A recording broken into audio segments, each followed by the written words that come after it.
Hello friends, welcome to খেল দুনিয়া। কেরালা ম্যাচের ঘোর এখনও সবার মধ্যে থেকে কাটেনি, কারণ কেরালা ম্যাচটা যেটা হয়েছে সেটা এক কথায় অবিশ্বাস্য। যেভাবে মোহনবাগান ম্যাচটাতে ফিরে এসছে এবং ম্যাচটা জিতে চলে গেছে সেটা কিন্তু কেউই ভুলতে পারছে না। তো কেরালা ম্যাচ নিয়ে বসে থাকলে তো হবে না, সামনে কিন্তু মোহনবাগানের দুটো বড় বড় চ্যালেঞ্জ রয়েছে। সেটা হচ্ছে প্রথমটা এফসি গোয়া, তাদের ঘরের মাঠে গিয়ে খেলতে হবে গোয়াতে গিয়ে, এবং তারপর কিন্তু পাঞ্জাব এফসি, সেটাও কিন্তু দিল্লিতে গিয়ে মোহনবাগানকে খেলতে হবে। এবং এই দুটো দলই কিন্তু এই মুহূর্তে প্রথম পাঁচের মধ্যে রয়েছে। তো খুব একটা সহজ হবে না মোহনবাগানের জন্য খেলাটা এই দুটো দলের বিরুদ্ধে।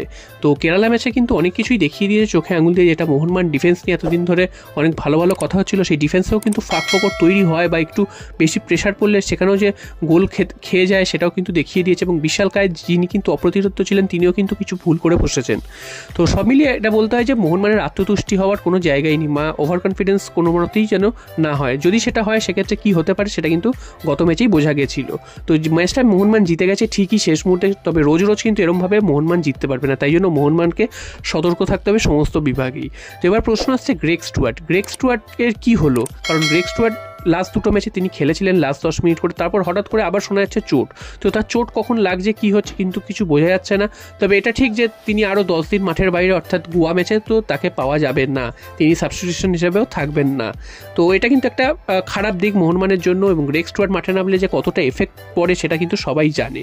তো গ্রেগ স্টুয়ার্টের এই চোটটা মোহনবাগান সমর্থকদের জন্য একটা কিন্তু সত্যি খারাপ একটা দিক, কারণ এই চোটের খবরটা কিন্তু কেরালা ব্লাস্টার্স ম্যাচের আগেই পাওয়া গেছিলো। কেরালা ম্যাচে তিনি থাকবেন না সেটা আগেই জানা গিয়েছিল।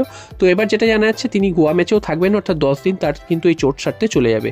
পাঞ্জাব ম্যাচে তিনি থাকবেন কি থাকবেন না সেটা কিন্তু সময় বলবে। তো এবার প্রশ্ন হচ্ছে তাহলে গ্রেগ স্টুয়ার্ট তিনি ম্যাক্সিমাম ম্যাচ চোটের জন্য খেলতে পারছেন না, এবং যে কটা ম্যাচ তিনি খেলেছেন সে কটা কিন্তু তিনি অনবদ্য পারফরমেন্স করেছেন, অর্থাৎ যতক্ষণ মাঠে ছিলেন অনবদ্য পারফরমেন্স করেছেন। তো এরকম একটা রিউমার্স উঠে আসছে, যেটা হচ্ছে গ্রেগ স্টুয়ার্টকে মোহনবাগান ছেড়ে দিতে পারে আগামী জানুয়ারি ট্রান্সফার উইন্ডোতে। তোমরা জানো যে জানুয়ারি মাস আসতে চলেছে, অর্থাৎ নতুন একটা ট্রান্সফার উইন্ডো খুলবে, উইন্টার ট্রান্সফার উইন্ডো। সেখানে বেশ কিছু প্লেয়ার কেনা বেচা হবে। তো মোহনবাগান গ্রেগ স্টুয়ার্টকে ছেড়ে দেবে এরকম কিন্তু দাবি বিভিন্ন জায়গায় করা হচ্ছে। তো তোমাদেরকে জানিয়ে রাখি, এইটা কিন্তু একেবারেই একটা ফেক নিউজ। মোহনবাগানের মধ্যে এই মুহূর্তে কোনো ধরনের কোনো ভাবনা চিন্তাই নেই কোনো বিদেশিকে পরিবর্তন করা। সেটা শুধু গ্রেগ স্টুয়ার্ট বলে নয়, যে কোনো বিদেশি, এমনকি নুনো রেইস, তাকেও কিন্তু ছাড়ার কোনো পরিকল্পনা এই মুহূর্তে মোহনবাগানের নেই। তো গ্রেগ স্টুয়ার্টের যে খবরটা চারিদিকে রিউমার হয়ে ঘুরে বেড়াচ্ছে সেটা কিন্তু পুরোপুরি গুজব বা ফেক একদম ধরে নিতে পারো।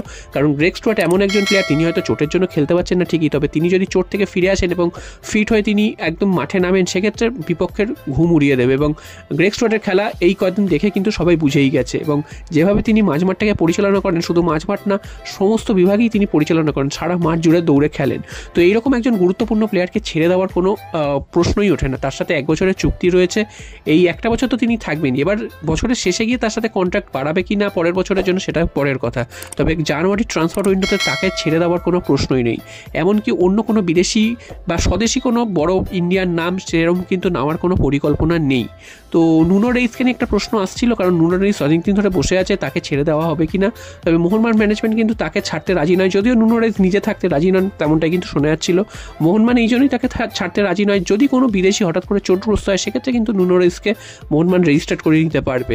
তো দেখা যাক নুনো রেইসকে জানুয়ারি ট্রান্সফার উইন্ডোতে ছাড়ে কিনা। তবে এই মুহূর্তে দাঁড়িয়ে মোহনবাগান ম্যানেজমেন্টের তরফ থেকে কিন্তু কোনো ধরনের কোনো প্লেয়ারকে ছাড়ার কোনো সম্ভাবনা তৈরি হয়নি, অর্থাৎ কোনো স্বদেশি বিদেশি কোনো প্লেয়ারকেই মোহনবাগান ছাড়বে না, এবং নতুন কোনো বড় নামের পেছনেও মোহনবাগান ছুটছে না। হয়তো দু একটা ছোটোখাটো চেঞ্জ হতে পারে, সেটা কিন্তু একদমই যে কোনো বড় নাম তেমনটা কিন্তু নয়, ছোটোখাটো চেঞ্জ।